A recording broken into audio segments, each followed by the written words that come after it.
Sekarang aku mulai mengerti mengapa dulu Hikjong terlihat begitu sangat gemetaran dan ketakutan. Kini aku pun juga merasakan ketakutan yang sama ketika melihat senyum dari mereka. Mereka benar-benar sangat menakutkan. Bagaimanakah kelanjutan nasib dari Jongwoo? Daripada kalian penasaran, tanpa berlama-lama, so guys, siapkan kopi, siapkan hati, ini dia ceritanya.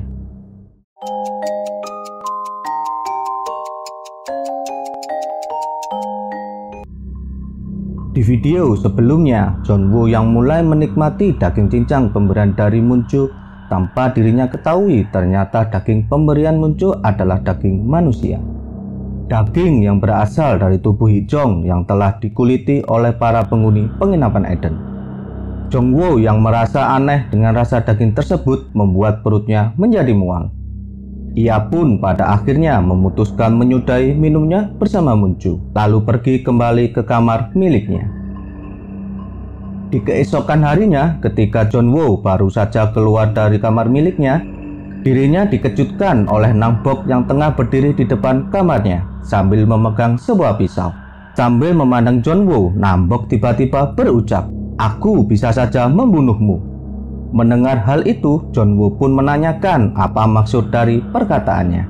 Tapi Nang Bok tak menghiraukannya dan lantas pergi begitu saja kembali ke dalam kamar miliknya.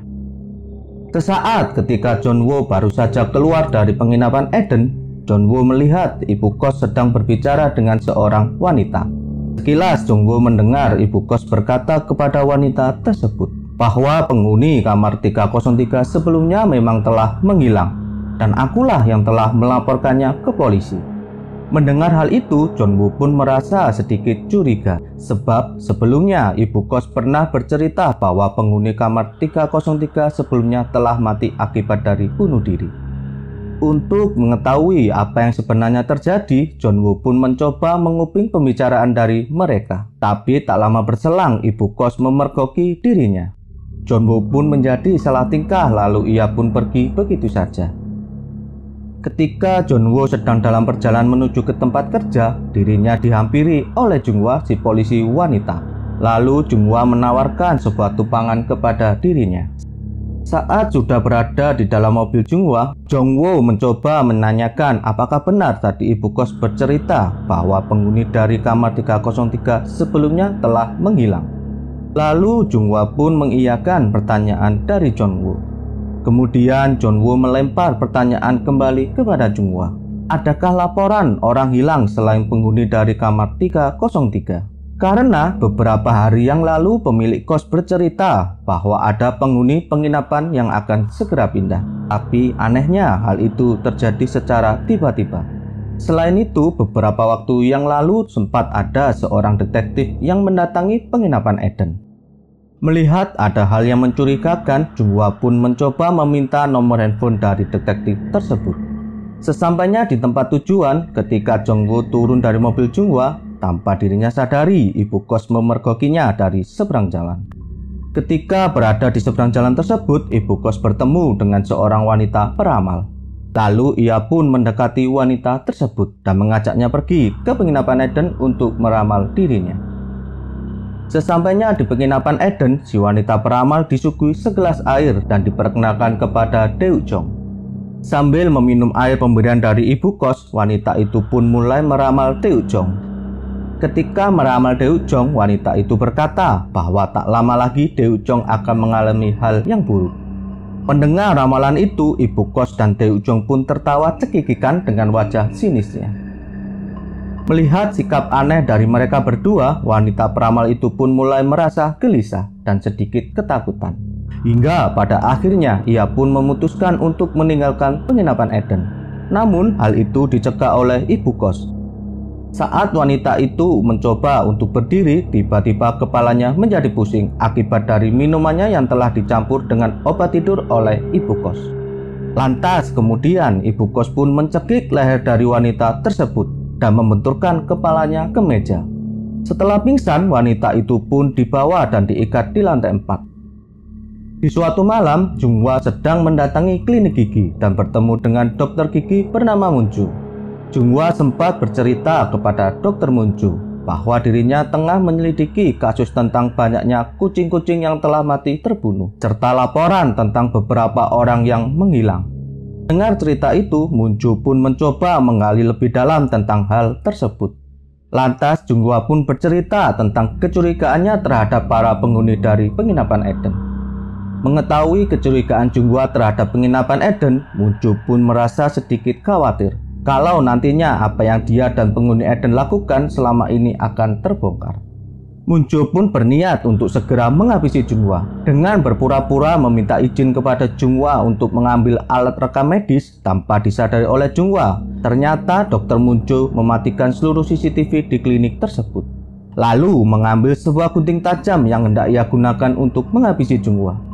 Tapi untung saja keberuntungan masih berpihak kepada Junghwa. Dirinya ditelepon oleh rekannya yang memberitahukan bahwa telah menemukan bukti baru tentang kasus yang sedang ia selidiki. Junghwa pun beranjak dari tempat pemeriksaan lalu meminta maaf kepada Dr. Munjo kalau dirinya harus segera pergi karena ada hal yang harus dia kerjakan. Di tempat lain terlihat Junghwa baru saja tiba di penginapan Eden. Saat akan memasuki kamar miliknya, terdengar suara ibu kos yang memanggil dirinya. Lantas Junghwa pun menghampiri ibu kos sembari memberi segelas air minuman kepada Junghwa. Ibu kos pun berkata bahwa tadi pagi aku melihat dirimu turun dari mobil polisi wanita. Lantas kemudian ibu kos pun bertanya kepada Junghwa, apa saja yang telah kau ceritakan kepadanya. Junghwa pun menjawab bahwa dirinya tak bercerita apa-apa kepada polisi tersebut. Lalu ibu kos pun memperingatkan Junghwa agar tak bercerita macam-macam tentang penginapan ini. Karena semenjak akan ada penataan ulang, penginapan ini menjadi sangat sepi. Setelah menghabiskan minumannya, Junghwa pun berpamitan kepada ibu kos untuk kembali ke kamar miliknya. Setelah berbicara dengan Junghwa, ibu kos pun pergi ke dapur. Lalu tak lama kemudian datanglah Munjo yang menyapa dirinya. Jo mencoba menanyakan tentang keadaan dari Junghwa. Ibu kos pun berkata, tak perlu cemas karena obat yang telah aku campurkan ke dalam minumannya kini sudah mulai bereaksi. Ibu kos yang selama ini melihat keraguan-raguan dari Munjo untuk mengeksekusi Junghwa mencoba bertanya kepada Munjo, apakah malam ini kau benar-benar siap untuk membereskannya? Dengan wajah dinginnya, Munjo malah mengalihkan pembicaraan tersebut, lalu balik bertanya kepada ibu kos tentang seorang wanita yang telah ia tangkap dan ia sekap di lantai 4. Mendengar pertanyaan itu, ibu kos yang merasa sedikit tersinggung lantas menjawabnya dengan nada sindiran kepada Munjo. Apakah kau akan membunuhku juga seperti Kyuk waktu itu yang telah ceroboh? Sambil menatap penuh arti, Munjo pun menjawab, tentu tidak, dirimu berbeda, kau sangatlah istimewa. Di ruang yang berbeda, Junghwa yang mulai tertidur akibat pengaruh minuman yang telah diberikan ibu kos. Tanpa dia sadari, para penghuni penginapan Eden sudah berkumpul di depan kamarnya dan bersiap untuk segera menghabisinya.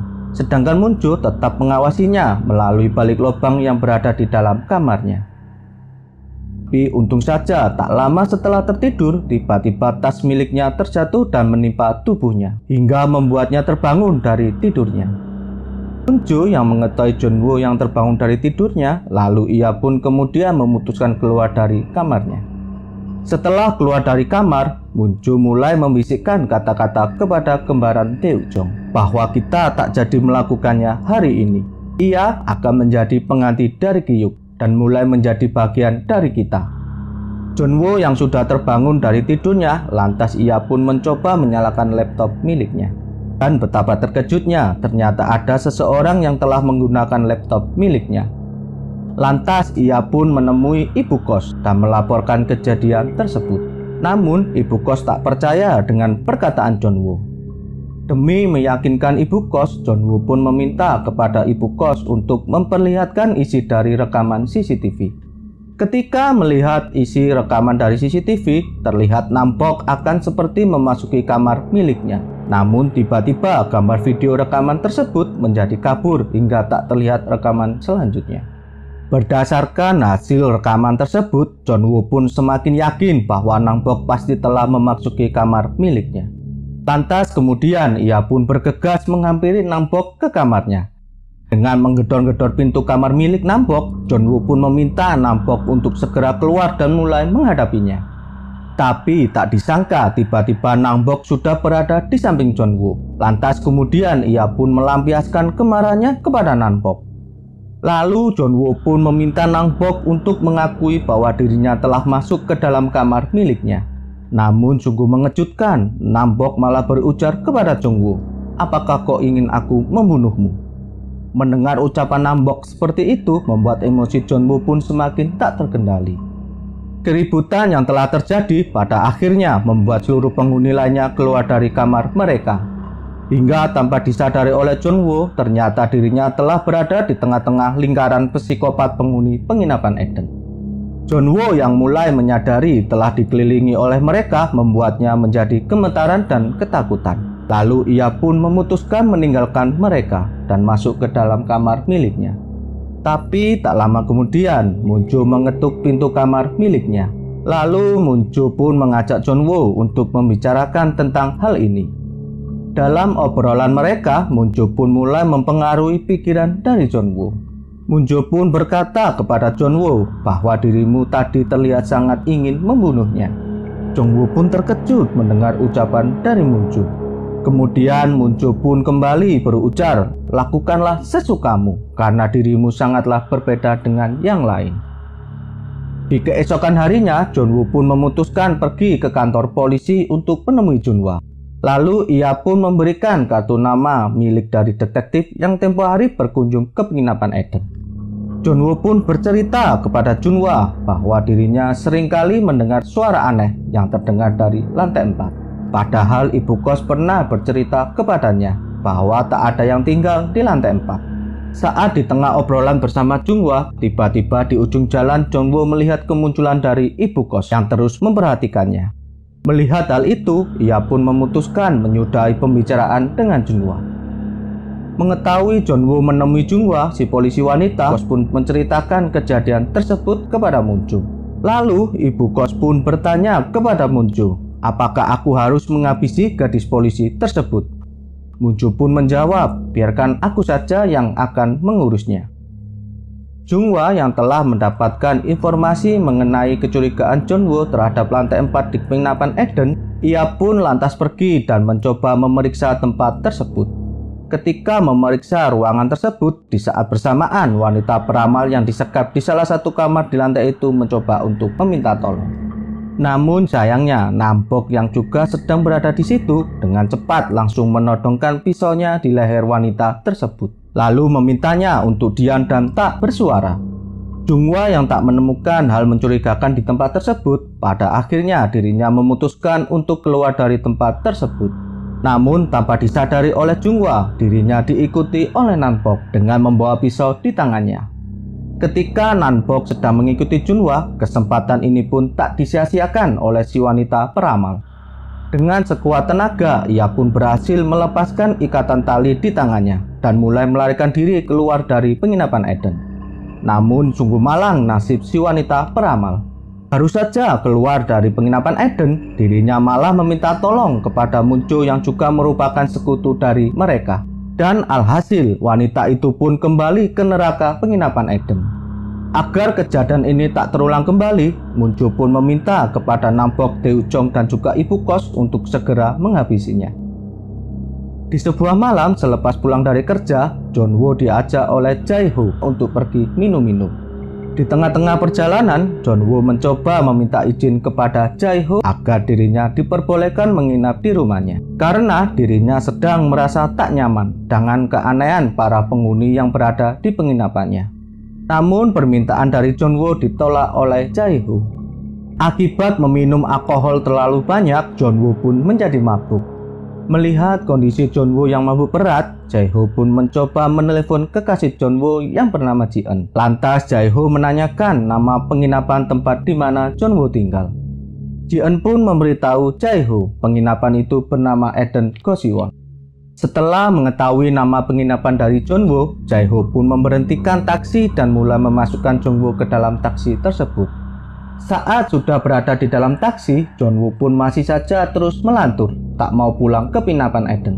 Dan secara kebetulan, ternyata sang pengemudi taksi tak dapat menemukan letak dari penginapan Eden. Lalu sang pengemudi taksi pun memutuskan menyerahkan John Woo ke kantor polisi. Saat dalam keadaan pingsan akibat pengaruh dari alkohol, tanpa diketahui oleh John Woo, sang kekasih terus-menerus mencoba menghubunginya. Ji-eun yang tak dapat menghubungi John Woo pada akhirnya mengirimkan sebuah pesan yang bertuliskan bahwa dirinya akan pergi ke penginapan Eden untuk menemuinya. Ketika John Woo mulai terbangun dan tersadar, ia pun mulai melihat ponsel miliknya. Dan betapa terkejutnya ketika dirinya membaca pesan dari kekasihnya yang akan pergi menuju ke penginapan Eden. Kepanikan pun melanda perasaan John Woo. Dengan meminta bantuan dari para polisi, ia pun segera bergegas menuju ke penginapan Eden.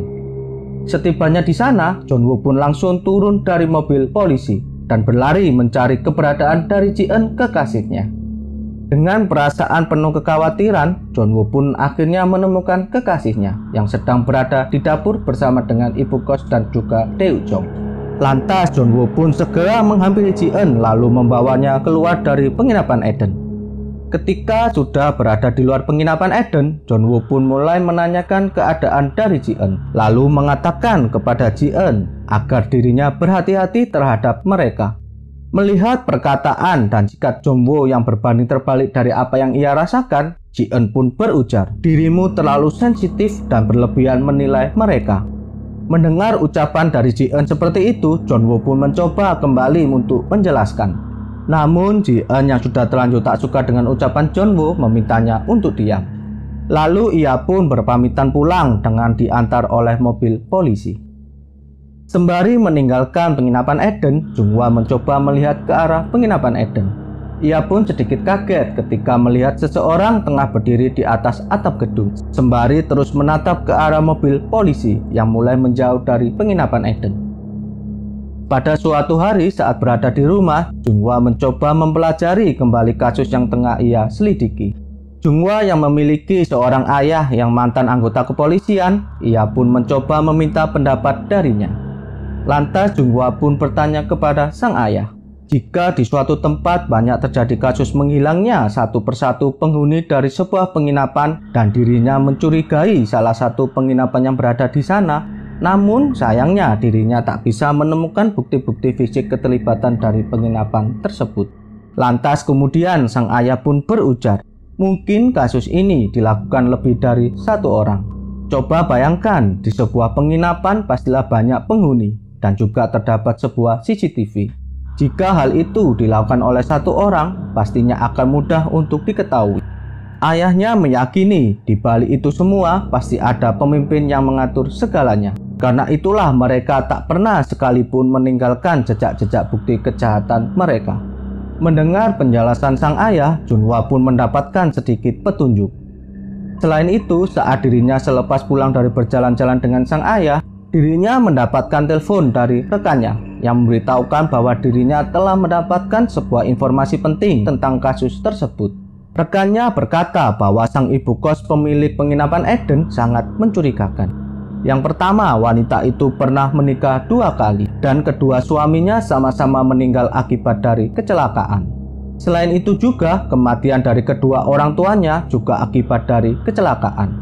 Dan yang paling mengejutkan, wanita itu merupakan satu-satunya penerima ahli waris dari mereka semua, yang berjumlah hampir sekitar $1 juta. Setelah mendapatkan beberapa informasi dari rekannya dan juga pendapat dari sang ayah, Jung-hwa pun semakin bertambah yakin bahwa pasti ada hal yang telah terjadi di penginapan Eden. Di tempat lain, John Woo yang mulai tertekan akibat tingkah aneh dari para penghuni penginapan Eden, ia pun memutuskan membeli sebuah pisau untuk berjaga-jaga apabila suatu saat ada penghuni dari penginapan Eden yang akan bertindak kasar terhadap dirinya. Setibanya di penginapan, John Woo pun sedikit merasa aneh dengan kondisi penginapan Eden yang terlihat begitu sangat sepi. Ketika baru saja berada di dalam kamarnya, tiba-tiba pintu kamar miliknya diketuk oleh seseorang yang ternyata adalah penghuni baru dari penginapan Eden. Dengan perasaan cemas sambil menggenggam pisau di tangannya, ia pun lantas membukakan pintu kamar miliknya. Pria tersebut meminta izin untuk meminjam charger ponsel milik John Woo dengan beralasan bahwa charger miliknya tertinggal di rumah. Lalu John Woo pun dengan terpaksa meminjamkan charger miliknya. Tapi anehnya, saat pria tersebut kembali ke dalam kamarnya, ternyata charger miliknya tak tertinggal di rumahnya. Selepas beristirahat, John Woo pun mencoba ke kamar mandi untuk membersihkan dirinya. Namun tiba-tiba dirinya dikejutkan suara berisik yang terdengar dari lantai 4. Diselimuti rasa penasaran, ia pun lantas pergi ke lantai 4 untuk mencari tahu suara apakah sebenarnya yang selama ini selalu ia dengar. Dengan membawa pisau di tangannya, ia pun mulai membuka pintu dari ruangan tersebut. Saat itu, Nanbok dan juga si kembar yang berada di lantai 4 yang mengetahui kedatangan John Woo membuat mereka sedikit menjadi panik. Lalu salah satu kembaran dari Dae Jong memutuskan untuk menghampiri John Woo dan akan membunuhnya. Akankah ini menjadi akhir kisah hidup dari John Woo?